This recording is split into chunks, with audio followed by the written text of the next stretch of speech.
CBS 4's Brian Andrews is live in Northwest Miami-Dade. Brian, what happened at that meeting? Well, we're outside the New Harvest Missionary Baptist Church. The meeting just wrapped up a short time ago, and they were talking about the community keeping calm, that the African-American community here in South Florida is simply better than all the violence that's being talked about, and that the city does not need a repeat of the riots of the 1980s.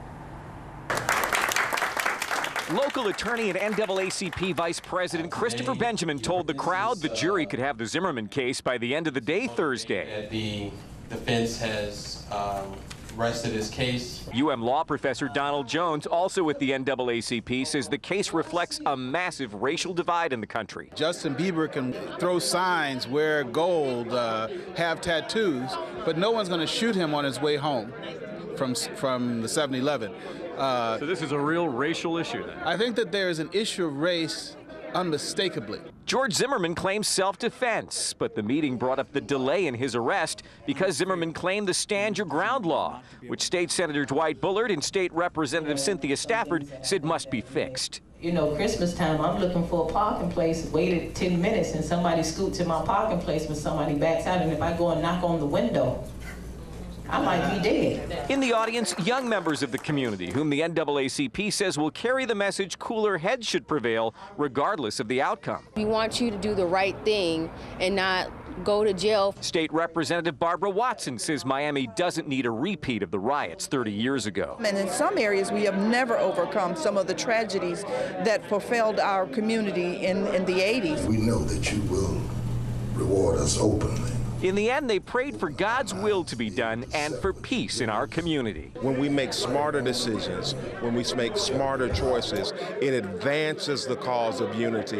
It advances the cause of peace. It advances the cause of progress, not only for people of color, but for humanity as a whole. CBS 4's Brian Andrews is at Miami City Hall with a reaction to the Justice Department's report. Among those he spoke with, the mother of a young man the feds ruled was wrongly killed. Brian. Gary, Travis McNeil's mother says this DOJ report comes too little too late. She says she hopes her son did not die in vain, but she does take comfort in the fact that DOJ did investigate. Meantime, the mayor is commenting tonight. He says this DOJ report looks at a time gone by in the Miami Police Department, not the Miami PD of now. I think the letter was too harsh because it talks about the past as if we were in the present. Miami's mayor reacting to the DOJ findings. The ship was not being run very tightly back then. Would you argue that things have tightened up now, or are they still the same? No, I think that the things are much, much better now. The tactical units are gone. There's more training for the police officers. There's more vetting in the hiring process. So things are looking very good for the Miami Police Department now. The mayor says the city will now finalize a deal in federal court with the Department of Justice that will hold the Miami Police Department accountable to fly straight and narrow. That means that the city has to follow to the letter those protocols, and we will be punished if we go out of the way. Meantime, the mother of Travis McNeil, one of the young men killed in the shootings investigated by DOJ, had this reaction. I say too little too late for my son. I appreciate the findings. I'm glad they finally saw deep enough into what was going on in our community to finally do something about it. My son was, I hope his death was not in vain. The 33 shootings in question happened under the watches of former Chiefs John Timoney and Miguel Exposito. Exposito reached by phone, taking issue with the findings as vague. But they gave no specifics. I almost got the impression that this report was put out hastily because they were getting a lot of pressure from a congresswoman locally to get the report out. The congresswoman the former chief is talking about, Frederica Wilson. I'm satisfied with what I received today, but I still know that there's much more work to be done in our community because there seems to be a pattern. As for Miami Police Chief Oroso, he says he will not be speaking on the matter until that deal is finalized in federal court. Reporting live from City Hall, I'm Brian Andrews, CBS 4 News. Brian.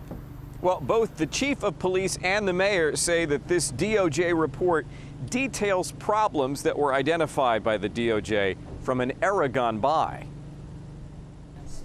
There may be a chief, top brass, and internal affairs, but for the first time, a federal judge will have oversight of the Miami Police Department, making sure officers don't repeat the patterns or practices of excessive force identified by a DOJ civil rights probe. That means that the city has to follow to the letter those protocols, and we will be punished if we go out of the way. The probe of 33 police shootings from 2008 to 2011 found several were unjustified, including the 2011 shooting of Travis McNeil.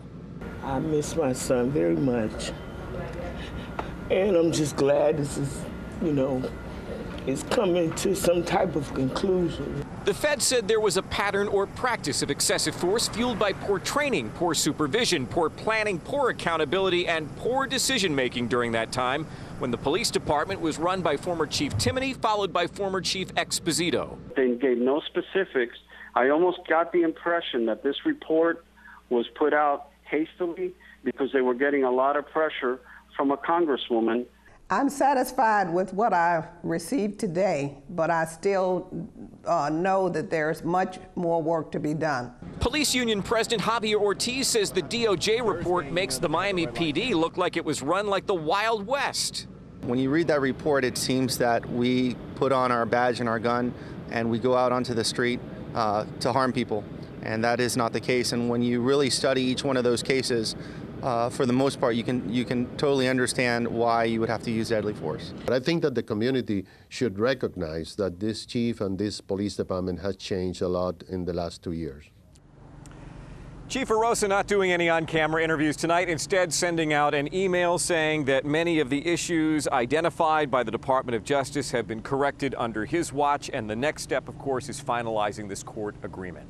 Reporting live from downtown Miami, I'm Brian Andrews, CBS 4 News Tonight. Elliot, we have been monitoring the feed coming in from Orlando for the last half hour or so. Eric Holder speaking to the National Association for the Advancement of Colored People. He says those stand your ground laws sow dangerous conflict in our neighborhoods by allowing and perhaps encouraging, he says, violent situations to escalate in public. He says these laws try to fix something that never was broken in the first place. And he said this about the Justice Department's civil rights probe into George Zimmerman. As we move forward together, I want to assure you that the Department of Justice will continue to act in a manner that is consistent with the facts and the law. We will not be afraid. We are committed. We are committed to doing everything possible to ensure that in every case, in every circumstance, and in every community, justice must be done. Attorney General Eric Holder speaking in Orlando before the NAACP. Meantime, civil rights activists say Florida will be the new battleground of the civil rights movement. Reverend Al Sharpton and civil rights leaders will meet at New Birth Baptist Church in Miami next Tuesday to come up with a way to deal with the Stand Your Ground law here and in 29 other states. We are not having a 2 or 3 day anger fit. This is a social movement for justice. The Reverend Al Sharpton says it's not over. On this Saturday, we have called for a national Justice for Trayvon Day. In 100 cities, people will gather. Sharpton says the rallies at federal buildings and courthouses nationwide will call for the Department of Justice to aggressively resume a civil rights probe into George Zimmerman. White House Press Secretary Jay Carney talked about it today without talking about it. But when it comes to this case, which obviously the Justice Department is continuing to look into, we're not going to get out ahead of that, and we're not going to comment on any particulars. The world is ours! The world is ours! In Tallahassee, young protesters staged a sit-in at the state capitol, calling on Governor Scott to convene a special session of the legislature to pass a Trayvon Martin Civil Rights Act and to deal with stand your ground vigilantism, racial profiling, and a war on youth that paints young people as criminals and funnels them out of school and into jails. This is the Oakland Police Department. You need to vacate the freeway now. In Northern California, hundreds of protesters blocked the 880 freeway in protest of the Zimmerman verdict. Time to go, you need to place you under arrest. I'm trying to let you hear me. Get out of here. This is Occupy 2.0. And in the Crenshaw district of Los Angeles overnight, police making more than a dozen arrests in connection with another post-Zimmerman protest that got out of hand. Even a news crew from our sister station was assaulted covering the story. The Martin family didn't ask anybody to break car windows. They didn't ask anybody to take little kids' scooters. They didn't ask anybody to attack businesses, and they certainly didn't say to take over traffic in the streets. Back now to Reverend Sharpton's rallies across the country. There will be one in downtown Miami Saturday outside the federal courthouse downtown. It's being organized by Bishop Victor Curry. I'm Brian Andrews, CBS 4 News.